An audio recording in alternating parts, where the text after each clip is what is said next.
कराई तो कई जगह आफत भी बन गई। आज सबसे पहले हम आपको ये बताएंगे कि क्या अमेरिका के राष्ट्रपति डोनाल्ड ट्रंप ने ईरान के सुप्रीम लीडर अयतुल्लाह खामेनेई को खत्म करने की कसम खा ली है। गल्फ न्यूज का दावा है कि अमेरिका अब किसी भी वक्त ईरान पर बहुत बड़ा हमला कर सकता है और राष्ट्रपति ट्रंप ने भी अपने नए बयान में इसके 4 बड़े संकेत दिए हैं।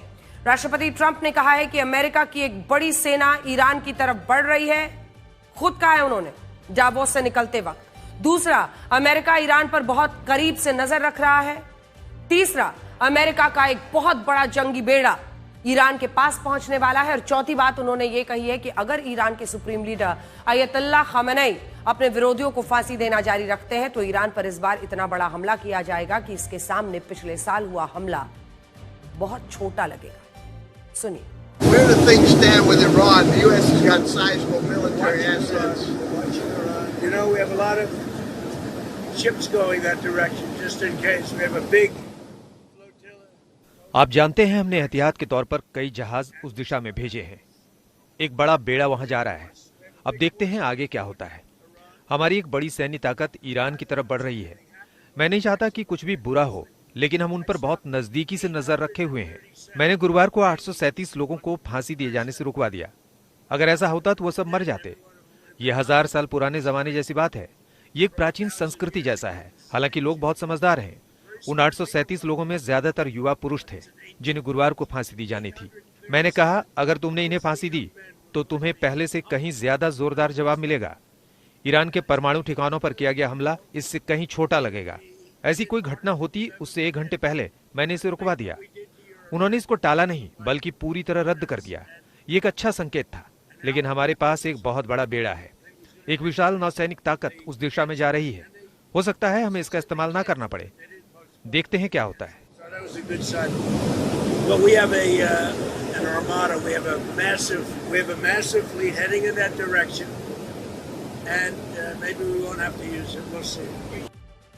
राष्ट्रपति ट्रंप की यह धमकी ऐसे वक्त में आई है जब ईरान में एक बार फिर से प्रदर्शनकारियों पर कार्रवाई का सिलसिला शुरू हो गया है। दावा है कि ईरान की सरकार ने कुल 867 प्रदर्शनकारियों को फिर से गिरफ्तार किया है जिन्हें फांसी देने की तैयारी की जा रही है।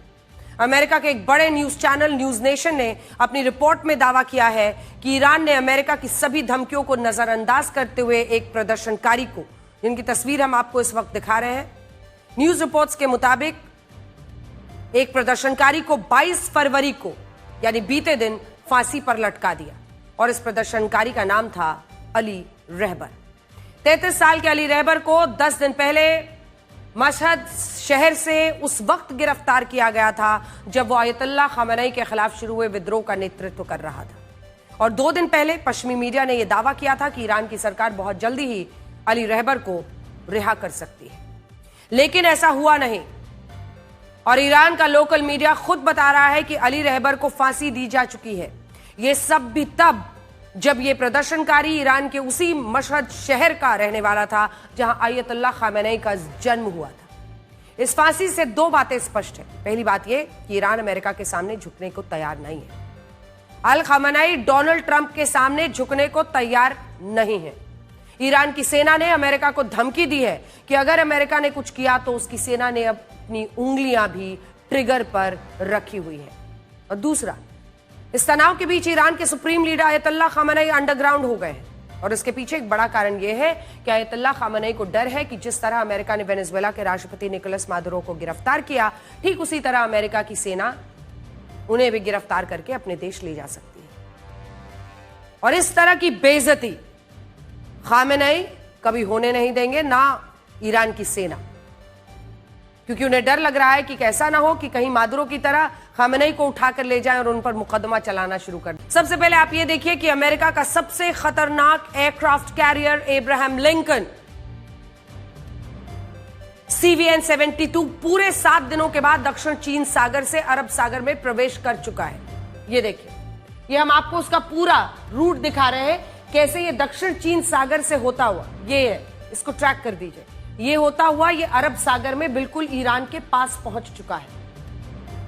तो पहले इसकी पोजीशन ये थी दक्षिण चीन सागर, लेकिन वहां साउथ चाइना सी से ये अरेबियन सी में आ चुका है।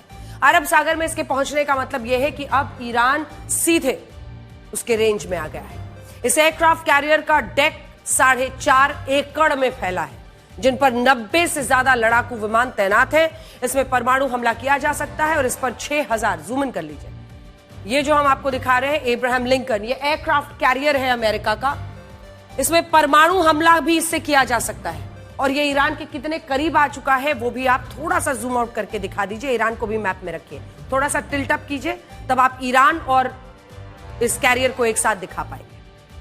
खैर, इस पर 6000 अमेरिकी सैनिक तैनात हैं। इस एयरक्राफ्ट कैरियर के एक बार में 500 टॉमाहॉक मिसाइलें ईरान पर दागी जा सकती हैं। कल्पना कीजिए, ईरान के लिए एक और बुरी खबर यह है कि इस एयरक्राफ्ट कैरियर के साथ अमेरिका का जो कैरियर स्ट्राइक ग्रुप है वो भी अरब सागर में पहुंचा गया है। कैरियर स्ट्राइक ग्रुप एक पूरा नौसैनिक युद्ध समूह होता है जिसमें कई जहाज शामिल होते हैं। जैसे अभी अरब सागर में अगर aircraft carrier Abraham Lincoln CVN-72 के साथ कैरियर स्ट्राइक ग्रुप भी मौजूद है, तो इसका मतलब यह हुआ कि इस एयरक्राफ्ट कैरियर के साथ मिसाइल दागने वाले डिस्ट्रॉयर, क्रूजर्स, पनडुब्बियां, लॉजिस्टिक्स शिप्स, सब कुछ मौजूद है। इसके अलावा भूमध्य सागर में भी अमेरिका ने ईरान की घेराबंदी के लिए उस न्यूक्लियर एयरक्राफ्ट कैरियर को तैनात कर दिया है जिसे रूजवेल्ट CVN-71 कहते हैं।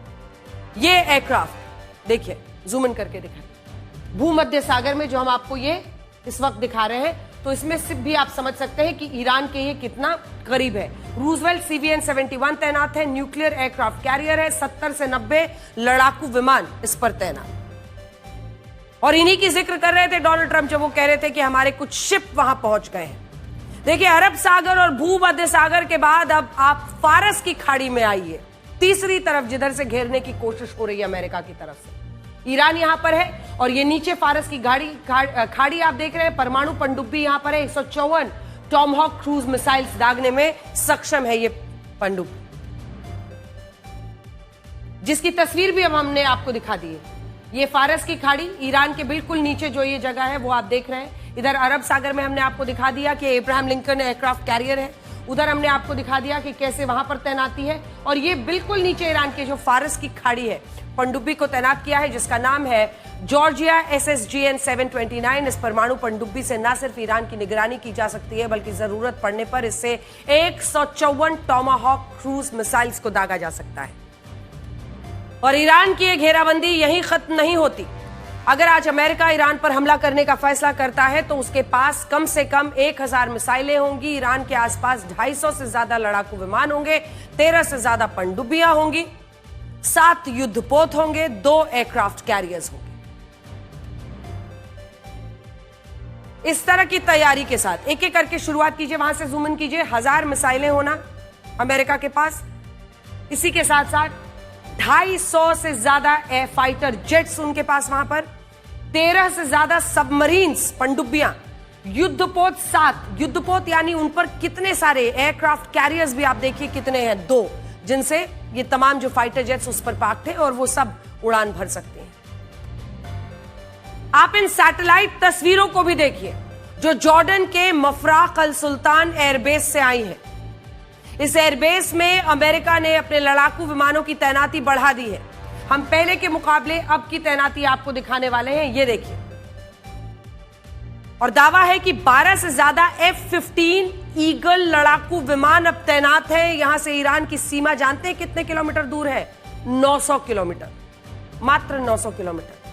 जिसका मतलब यह हुआ कि ईरान के लिए इस एयरबेस को निशाना बनाना आसान नहीं होगा और अमेरिका उस पर हमला करता है तो ईरान पूरी तरह बेबस हो जाएगा। We're committed to ensuring Gaza is demilitarized, properly governed, and beautifully rebuilt. We can do numerous other things. Once this board is completely formed, we can do pretty much whatever we want to do, and we'll do it in conjunction with the United Nations. You know, I've always said the United Nations has got tremendous potential, has not used it.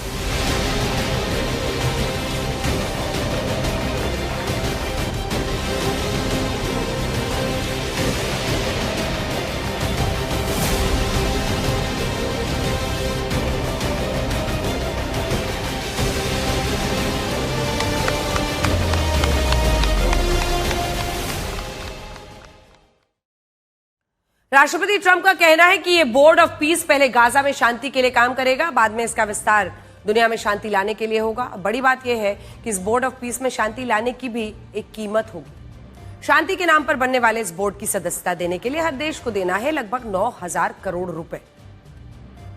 और इस board के chairman, आपको इस correct guess के लिए पैसा नहीं मिलने वाला है। जी हां, चेयरमैन डोनाल्ड ट्रंप। यहां दो और बातें महत्वपूर्ण है। पहली बात यह है कि जो मुस्लिम देश फिलिस्तीन के भविष्य को लेकर चिंता जताते थे, आपने सुना होगा, मतलब ईरान ने तो हमास से लेकर हुती, हिजबुल्लाह सब खड़ा कर दिया इजराइल के खिलाफ। ऐसे तमाम देश, चाहे वो पाकिस्तान हो, सऊदी अरब हो, तमाम देशों से आपने आवाजें सुनी होंगी फिलिस्तीन को लेकर।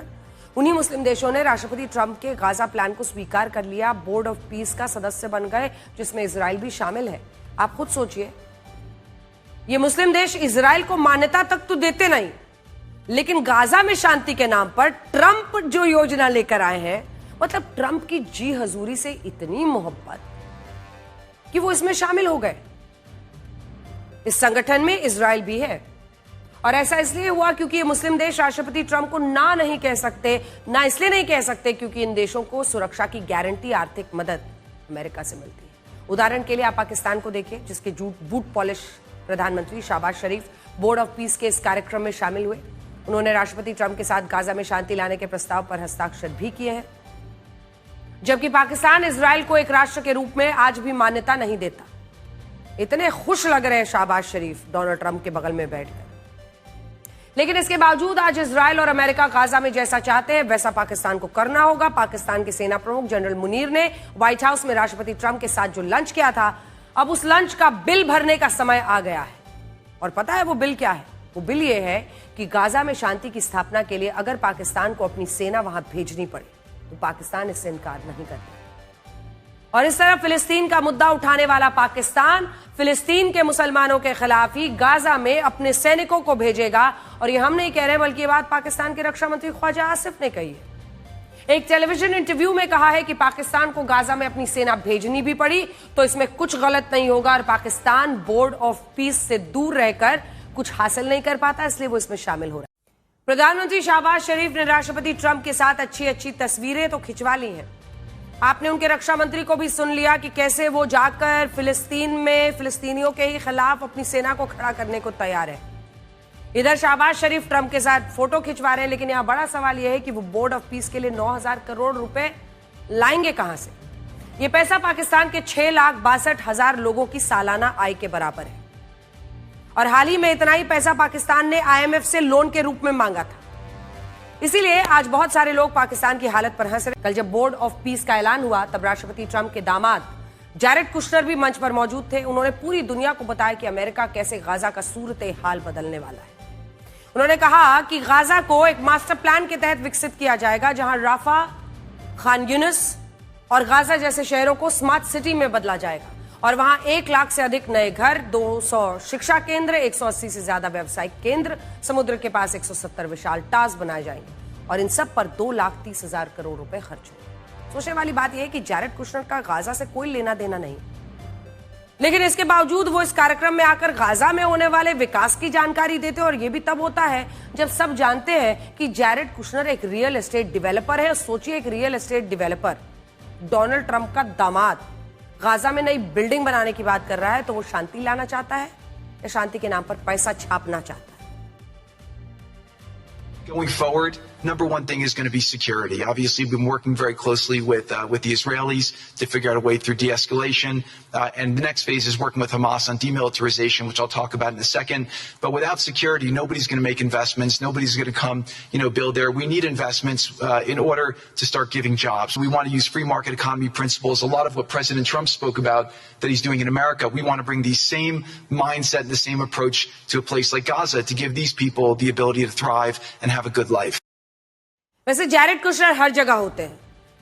अब ये सवाल तो अमेरिका को पूछना चाहिए कि चुना था उन्होंने राष्ट्रपति ट्रंप को, लेकिन पुतिन से बात करनी हो तो स्टीव विटकॉफ के साथ जैरेड कुशनर क्यों पहुंचते हैं? अन्य देशों में समझौते होने हो तो जैरेड कुशनर क्या कहते हैं? और अब तो गाजा पर भी जैरेड कुशनर बोल रहे। राष्ट्रपति ट्रंप चाहे जो कहे, लेकिन हकीकत यही है, गाजा या दुनिया के किसी भी कोने में शांति टैरिफ के नाम पर अपने परिवार का भला करने में लगे। हम नहीं कह रहे हैं। तो न्यूयॉर्क टाइम्स की नई रिपोर्ट में बताया गया है, जो इसी हफ्ते की 20 तारीख को प्रकाशित हुई। मैं आपको बड़ी स्क्रीन पर दिखाती हूं कि वो क्या इशारा कर रहे हैं। 1 year ago, Donald Trump took an oath to serve the American people. Instead, he has focused on using the presidency to enrich himself. 1 साल पहले डोनाल्ड ट्रंप, ये हम आपको जो पोस्ट दिखा रहे हैं न्यूयॉर्क टाइम्स की रिपोर्ट, 1 साल पहले डोनाल्ड ट्रंप ने अमेरिका की जनता की सेवा की शपथ ली थी। इसके बजाय उन्होंने राष्ट्रपति पद का उपयोग खुद को समृद्ध करने के लिए किया है। अब अगला पन्ना दिखाइए, क्योंकि इसी से आप समझेंगे कि भला करना था जनता का, कर बैठे अपना ही भला। इसी कड़ी में राष्ट्रपति पद का इस्तेमाल करके समृद्ध हुए। इसके बाद इस रिपोर्ट में लिखा गया है कि पिछले 1 साल में अमेरिका के राष्ट्रपति पद पर रहते हुए उनकी संपत्ति की वृद्धि कितनी है? 12,810 करोड़ रुपए। तो इससे आप अंदाजा लगा सकते हैं, डॉलर्स में ये अमाउंट यहां पर लिखा हुआ है।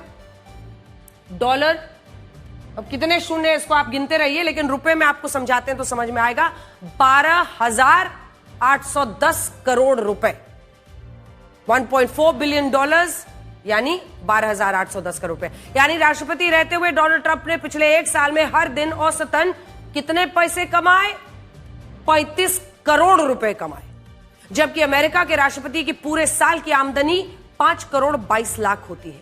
लेकिन राष्ट्रपति ट्रंप हर दिन औसतन 35 करोड़ रुपए कमा रहे थे। और जानते हैं ये चमत्कार कैसे हो रहा था? तो न्यूयॉर्क टाइम्स की इस रिपोर्ट में लिखा है कि राष्ट्रपति ट्रंप कभी ऐसे व्यक्ति नहीं रहे जिन्होंने ये पूछा है कि वो अपने देश के लिए क्या कर सकते हैं। इसकी जगह उन्होंने अपनी सारी ताकत ये पता लगाने में झोंक दी कि लोग, कंपनियां और अलग अलग देशों की सरकारें उनकी जेब में कितना पैसा डाल सकते हैं। इसमें लिखा है कि राष्ट्रपति ट्रंप ने ट्रंप ऑर्गेनाइजेशन के लिए अलग अलग देशों में जो लाइसेंस जारी किए, उससे 211 करोड़ रुपए कमाए। लाइसेंस को जारी करने के लिए कई देशों की सरकारों पर टैरिफ का दबाव बनाया, जैसे वियतनाम के हनोई में ट्रंप ऑर्गेनाइजेशन को 13,784 करोड़ रुपए का गोल्फ कॉम्प्लेक्स प्रोजेक्ट मिला। राष्ट्रपति ट्रंप ने वियतनाम पर टैरिफ की दरों को घटाकर फिर कम कर दिया। ऐसा ही बाकी देशों में भी किया गया है। अमेजॉन कंपनी ने अमेरिका की फर्स्ट लेडी मेलानिया ट्रंप पर डॉक्यूमेंट्री बनाने के लिए उन्हें 257 करोड़ रुपए का भुगतान किया, जो तय बोली से बहुत ज्यादा है। इतना ज्यादा भुगतान का एक बड़ा कारण यह था कि अमेजॉन के चेयरमैन जेफ बेजोस राष्ट्रपति ट्रंप को खुश करना चाहते थे और राष्ट्रपति ट्रंप ने भी उन्हें यही विकल्प दिया कि अगर उनकी पत्नी की डॉक्यूमेंट्री के लिए ज्यादा भुगतान हुआ तो वह अमेजॉन कंपनी को लेकर नरम रहेंगे। ये लिस्ट बहुत लंबी है। हम आपको बता रहे हैं कि खुद शांति का मसीहा बताने वाले राष्ट्रपति ट्रंप हकीकत में एक उद्योगपति हैं। अमेरिका का मीडिया खुद कह रहा है कि राष्ट्रपति ट्रंप ने अपने पहले कार्यकाल में सिर्फ अपनी जेब को भरा। और अगर हमारा देश भारत अमेरिका के दबाव के सामने नहीं झुका तो इसका मतलब यही है कि हमने अपने हितों की रक्षा की।